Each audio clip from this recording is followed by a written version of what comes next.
Well, first of all, thank you all for being here. Um, we are about to start our Ignite event on disaster displacement and the Sendai Framework for risk reduction. I'd like to invite all the panelists. In order to reach out to a bigger audience, to the Spanish-speaking audience, this is going to be a bilingual Ignite event, Spanish-English, on the relevance of taking action on disaster displacement in the context of disasters, but also in the context of the Sendai Framework. Le agradecemos a todos quienes quieran participar en este Ignite stage. We only have 15 minutes, so we are going to be very strict regarding time. We're going to have an overview of displacement on the latest data on displacement. And for that, we're going to have a joint presentation by our colleagues from IDMC, the Internal Displacement Monitoring Center, our colleague Michelle Ginettani, and of course our colleague from NRC, Enrique Torreira, who will present the complexity and the multicausality of displacement with two specific cases of Honduras and El Salvador in Central America. Before that, we're going to have a small presentation from the government of Costa Rica by Dr. Ivan Brenes, who is the national president of the Costa Rican Emergency Commission for Disaster Reduction, who will present the work of the PDD, of the Platform on Disaster Displacement in Central America, and will explain a couple of projects that we've been working on. And finally, we're going to have a presentation by our colleague Daria Mokajeva from the Climate Change and Migration Division from IOM Geneva. Disaster displacement, one of the biggest challenges of this century. An average of 25.3 million people have been displaced in the last decade. And just in Latin America, 18 million people have been displaced by disasters, basically by storms, floods, and earthquakes. But I'm going to give the floor to my colleague, Michelle Giannatti, who will explain more in detail about the dynamics of displacement around the globe. Thank you, Juan Carlos. So I come from the Internal Displacement Monitoring Center, and we're the global monitors of internal displacement situations all around the world. And what this map here shows you is our latest data from 2016. What it shows you is that displacement is a DRR concern for all of you from wherever you come from in the world. So in 2016, we found that there were at least 24.2 million new displacements around the world. And you can see from the map, there's quite a large cluster, especially around the Asia region, but also in the region where we are right now. When we consider 24.2 million, that's just last year. Well, if we look at the last 9 years, we can see there's an average of 25.3 million each year on average. And that's around 3 times more than conflict displacement every year. Quite often when we talk about displacement outside the DRR community, displacement is very strongly associated with conflict. So it's important to remember 3 times more people displaced by disasters. And most of the displacement that we're talking about here is only the sudden onset type disasters. And most of it is related to floods, storms, and earthquakes, which perhaps isn't a surprise to you.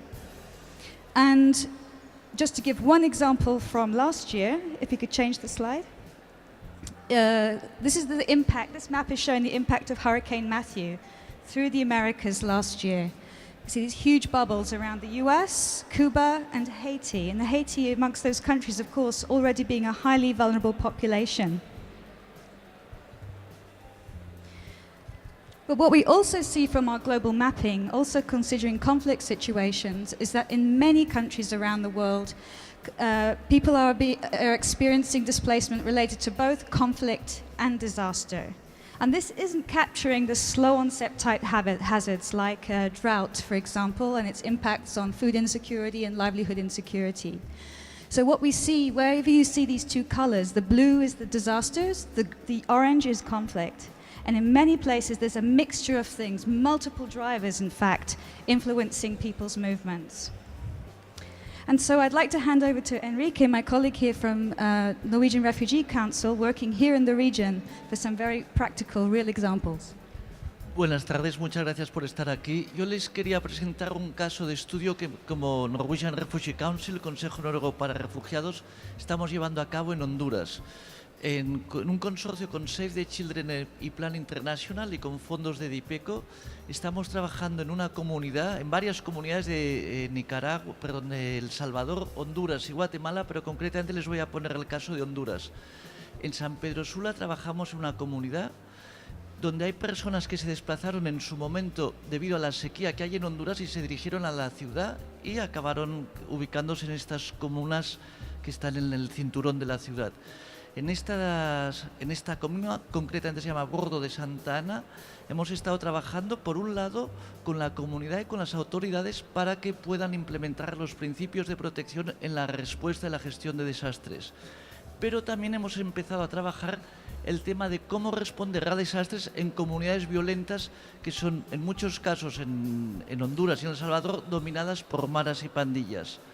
Lo que nos ha ocurrido hace 20 días, y por eso les digo que es un caso de estudio real, es que uno de los líderes de la comunidad con los que trabajábamos fue asesinado por una de las pandillas que dominan la zona.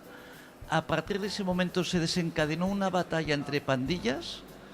Concretamente dicen que si es entre la 18 y la 13, esto no lo sabemos, pero lo que ha provocado es el desplazamiento por violencia, porque la gente teme por su vida y por su bienestar y su seguridad, el desplazamiento por violencia de esta comunidad. Es decir, son personas que han sido doblemente afectadas en un primer momento por una sequía que les sacó de la zona rural y les llevó a la ciudad, y en este segundo momento en el que estamos nosotros trabajando, donde han tenido que huir de la violencia y donde les estamos prestando ayuda humanitaria.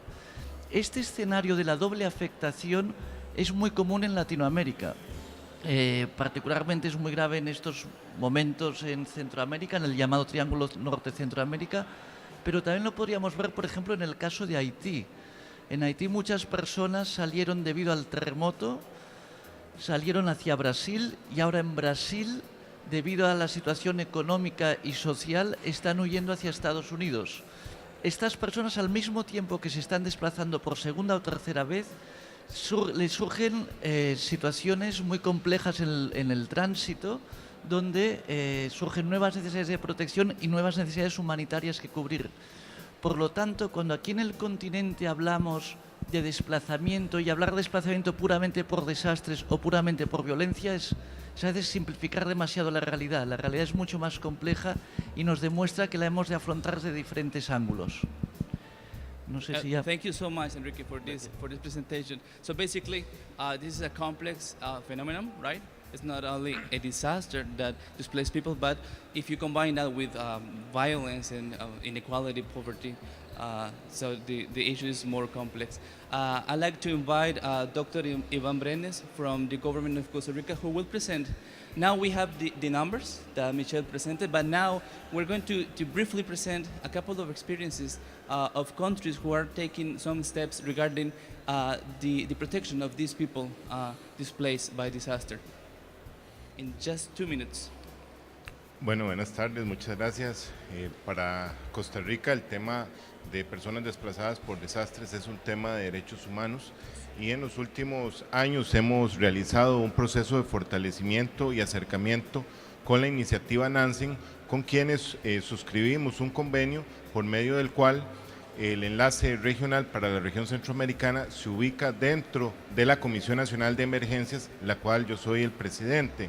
A partir de este proceso se elaboraron las guías que sirvieron como insumo también para que iniciativas como la Conferencia Regional para las Migraciones elaboraran un proceso similar, el cual estamos implementando con el hermano país de Panamá, país con el cual compartimos una población transfronteriza vulnerable y con quienes estamos ya elaborando los procedimientos y protocolos para atender las poblaciones que cotidianamente atendemos en ambos países, pero ya con un fortalecimiento de la institucionalidad. Nos estamos preparando para que en el mes de agosto vamos a hacer un simulacro en el cual vamos a implementar ya estos procedimientos que forman parte de este acompañamiento que hemos venido realizando con la plataforma de desplazamiento de personas por desplazamiento con desastres. Para Costa Rica el tema no es nuevo, hemos atendido flujos migratorios complejos, los cuales incluyen